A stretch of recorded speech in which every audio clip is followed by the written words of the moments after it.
Hello friends, ओम श्री गणेशाय नमः। आप सभी का स्वागत है आपके अपने YouTube चैनल पर। फ्रेंड्स, आज हम आपको इस वीडियो में बताने जा रहे हैं साल 2025 की ज्येष्ठ मास की सोमवती अमावस्या, वट सावित्री व्रत, शनि जयंती के शुभ मुहूर्त, पूजा विधि, महत्व, शनि जयंती की पौराणिक कथा और शनि जयंती पर क्या कार्य करने चाहिए, क्या कार्य नहीं करने चाहिए और शनि जयंती पर किए जाने वाले महा उपायों के बारे में। फ्रेंड्स, वीडियो शुरू करने से पहले आपसे रिक्वेस्ट है, अगर आप हमारे चैनल पर नए हैं और आपने अभी तक चैनल को सब्सक्राइब नहीं किया है तो प्लीज सब्सक्राइब कीजिएगा चैनल को, साथ ही प्रेस कीजिएगा बेल आइकन को, जिससे नए वीडियो से रिलेटेड नोटिफिकेशन आपको तुरंत प्राप्त हो सके।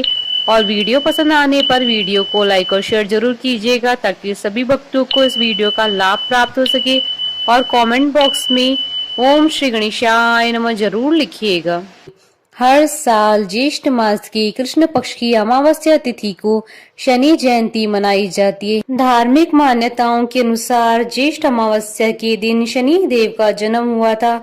मान्यता के अनुसार शनि देव भगवान सूर्य और माता छाया के पुत्र हैं। शनि जयंती के दिन शनि महाराज की विधि विधान से पूजा की जाती है। शनि दोष की शांति के उपाय के लिए ज्येष्ठ अमावस्या का दिन बेहद शुभ माना जाता है।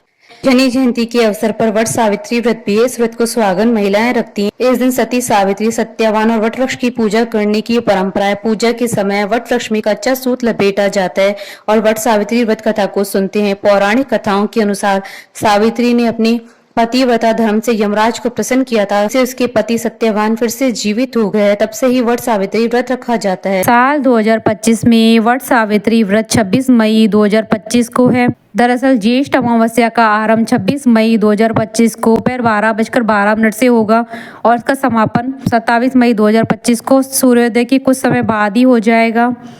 शास्त्र सम्मत है कि जिस दिन दोपहर के समय में अमावस्या तिथि होती है उसी दिन वट सावित्री का व्रत किया जाना चाहिए। इस नियम के अनुसार वट सावित्री का व्रत 26 मई को किया जाएगा। इसी दिन पितरों के निमित्त श्राद्ध, तर्पण, ब्राह्मण भोजन भी किया जाएगा और शनि जयंती भी वट सावित्री के दिन 26 मई को ही मनाई जाएगी।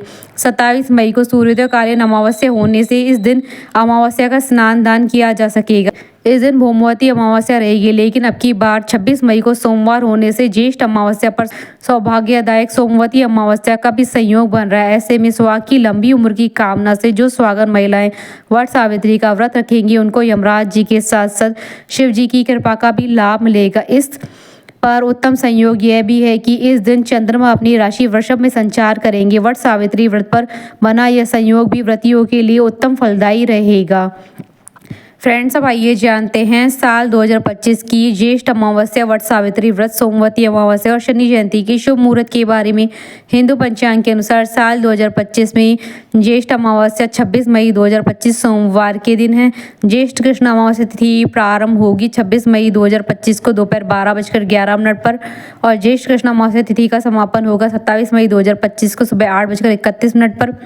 वट सावित्री व्रत का पूजन का समय रहेगा, ब्रह्म मुहूर्त का शुभ मुहूर्त रहेगा सुबह 4:03 से सुबह 4:44 तक और प्रातः संध्या का मुहूर्त रहेगा सुबह 4:24 से सुबह 5:25 तक और अभिजीत मुहूर्त रहेगा सुबह 11:51 से दोपहर 12:46 तक और विजय मुहूर्त रहेगा दोपहर 2:36 से दोपहर 3:31 तक और गोधूली मुहूर्त रहेगा शाम 7:10 से शाम 7:31 तक। वट सावित्री व्रत पूजन शुभ चौगड़िया मुहूर्त, अमृत का मुहूर्त रहेगा सुबह 5:25 से सुबह 7:09 तक और शुभ का मुहूर्त रहेगा सुबह 8:52 से सुबह 10:35 तक और लाभ और उन्नति का मुहूर्त रहेगा दोपहर 3:45 से शाम 5:28 तक और शाम 5:28 से शाम 7:11 तक। फ्रेंड्स, आप हमारे चैनल पर ज्वाइन बटन को दबाकर हमारे चैनल के मेंबर भी बन सकते हैं। हम हमारे चैनल के मेंबर्स के कमेंट्स को टॉप प्रायोरिटी पर रखकर उनका रिप्लाई करते हैं। शनि जयंती के दिन पूजा करने से जातकों को शनि दोष और ढैया साढ़े साती के अशुभ प्रभाव से मुक्ति मिलती है। फ्रेंड्स, अब आइए जानते हैं शनि जयंती के दिन शनि देव की पूजा करने की विधि के बारे में।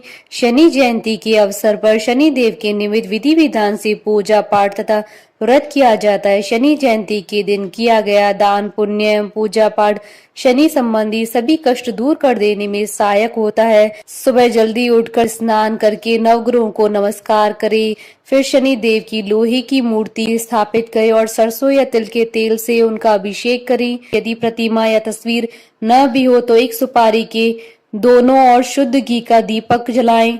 इसके पश्चात धूप जलाएं, फिर इस स्वरूप को पंचगव्य, पंचामृत, इत्र आदि से स्नान कराएं। सिंदूर, कुमकुम, काजल, अबीर, गुलाल आदि के साथ नीले फूल शनिदेव को अर्पित करें। इमरती व तेल से बने पदार्थ अर्पित करें, फिर श्रीफल के साथ अन्य फल भी अर्पित करें। पंचोपचार पूजन की इस प्रक्रिया के बाद शनि मंत्र की एक माला का जाप करें और शनि चालीसा का पाठ करें। फिर अब आरती करने के बाद हाथ जोड़कर प्रणाम करें। इसके बाद प्रसाद का वितरण करें। इस दिन गरीब और जरूरतमंद लोगों को भोजन कराएं। शनि देव की कृपा प्राप्ति और शांति हेतु तिल, उड़द, काली मिर्च, मूंगफली का तेल, लौंग, तेज पत्ता, काला नमक पूजा में उपयोग कर सकते हैं। ओम प्राम प्रीम प्रोम स शनिश्चराय नमः मंत्र को बोलते हुए शनि देव से संबंधित वस्तुओं का दान करना चाहिए।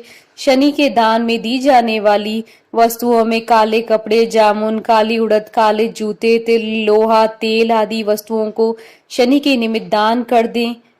फ्रेंड्स, अब आइए जानते हैं शनि जयंती पर क्या कार्य करने चाहिए और क्या कार्य नहीं करने चाहिए। शनि देव की पूजा में स्वच्छता का विशेष ध्यान रखना चाहिए। शनि देव मंदिर में जाकर दर्शन करने चाहिए। हनुमान जी के दर्शन और पूजा करने से शनि दोष से जल्द छुटकारा मिलता है। शनि देव पर तेल और नीला फूल जरूर चढ़ाएं और गरीबों को दान अवश्य करें। शनि देव की प्रतिमा के दर्शन करते समय उनकी आंखों की तरफ नहीं देखना चाहिए। अगर आपकी नजर उनकी आंखों पर पड़ती है तो यह शुभ नहीं माना जाता है। फ्रेंड्स, अब आइए जानते हैं शनि जयंती पर किए जाने वाले उपायों के बारे में। शनि जयंती पर काली गाय को बूंदी के लड्डू खिलाएं और उनकी पूजा करें। इससे शनि की साढ़े साती और ढैया से प्रभावित लोगों को फायदा होगा। शनि जयंती पर शनि देव का तिल के तेल से अभिषेक करें। तेल में काले तिल भी डालें। साथ ही शनि देव के 108 नामों का स्मरण अवश्य करें। काली वस्तु और लोहा शनि की धातु है। शनि जयंती के दिन एक काले कपड़े में काले उड़द, 1.25 किलो अनाज, कोयला और लोहे की कील लपेटकर नदी में बहा दे। शनि जयंती के दिन शनि मंदिर में या एकांत स्थान पर बैठकर राजा दशरथ द्वारा रचित शनि स्त्रोत का पाठ करें। इससे शनि देव प्रसन्न होते हैं। शनि जयंती की सुबह पीपल के पेड़ पर जल और तिल के तेल का दीपक जलाएं। ऐसा करने से शनि दोष में कमी आती है। जिन लोगों पर शनि की साढ़े साती या ढैया का प्रभाव है वो शनि जयंती के दिन काले घोड़े की नाल की अंगूठी बनवाकर अपनी मध्यमा उंगली में धारण करें। शनि जयंती पर कुष्ठ रोगियों को भोजन कराएं। उन्हें जूते, चप्पल, कंबल, तेल, छाता, कपड़े, काले उड़द आदि वस्तुओं का दान करें। शनि जयंती के दिन एक त्रिशूल भगवान शिव या भैरव या माँ काली के मंदिर में रख दे। इस उपाय से आपको शनि देव का विशेष आशीर्वाद प्राप्त होगा। शनि जयंती के दिन गेहूं पिसाने में कुछ काले चने डालकर पिसवाएं। इस उपाय से आपकी आर्थिक स्थिति में सुधार होगा। शनि जयंती के दिन 10 बादाम लेकर हनुमान जी के मंदिर में जाएं। वहां जाकर 5 बादाम वहीं चढ़ा दे और 5 बादाम लाल कपड़े में बांधकर अपनी तिजोरी में रख दे। इससे धन लाभ होगा। शनि जयंती के दिन बंदरों को काले चने, गुड़, केला खिलाने से बजरंग बली का आशीर्वाद प्राप्त होता है। शनि जयंती के दिन रेशमी या सूती काले रंग के धागे को लेकर हनुमान जी के मंदिर में जाएं। इसके बाद इसमें 9 छोटी छोटी गांठें और हनुमान जी के पांव का सिंदूर लगा दे। इसके बाद अपने घर के मुख्य दरवाजे पर इस धागे को बांध दे। अगर आपके घर में किसी प्रकार की आर्थिक समस्या है तो वह जल्दी समाप्त हो जाएगी। फ्रेंड्स, अब आइए जानते हैं शनि जयंती की पौराणिक कथा। पौराणिक कथा के अनुसार सूर्य देव की शादी राजा दक्ष की पुत्री संज्ञा से हुई थी। कालांतर में इनसे 3 संतान मनु, यमराज और यमुना का जन्म हुआ था। एक बार संज्ञा ने अपने पिता दक्ष से सूर्य के तेज के बारे में बात की, लेकिन राजा दक्ष ने उनकी बात को यह कहकर ठुकरा दिया कि अब तुम सूर्य देव की अर्धांगिनी हो। इसके बाद संज्ञा ने अपने तपोबल से छाया को प्रकट किया, जिसका नाम स्वर्णा रखा। जब संज्ञा के लिए सूर्य देव का तेज सहना मुश्किल होने लगा तो संज्ञा अपनी परछाई छाया को सूर्य देव के पास छोड़कर चली गई। इस दौरान सूर्य देव को भी छाया पर जरा भी संदेह नहीं हुआ। दोनों खुशी खुशी अपना जीवन व्यतीत करने लगे। जब शनि देव छाया के गर्भ में थे तो उस समय छाया खूब तपस्या, व्रत, उपवास आदि किया करती थी। कहते हैं कि उनकी अत्यधिक व्रत उपवास करने से शनि देव का रंग काला हो गया। जब शनि देव का जन्म हुआ तब सूर्य देव अपनी इस संतान को देखकर हैरान हो गए। उन्होंने शनि के काले रंग को देखकर उन्हें अपनाने से इनकार कर दिया और छाया पर आरोप लगाया कि यह उनका पुत्र नहीं हो सकता। लाख समझाने पर भी सूर्य देव नहीं माने। स्वयं और अपनी माता के अपमान के कारण ही शनि देव सूर्य देव से शत्रु का भाव रखने लगे। आज भी दोनों के बीच शत्रु भाव है। हमारे साथ इस वीडियो में अंत तक बने रहने के लिए आपका धन्यवाद। ओम श्री गणेशाय नमः।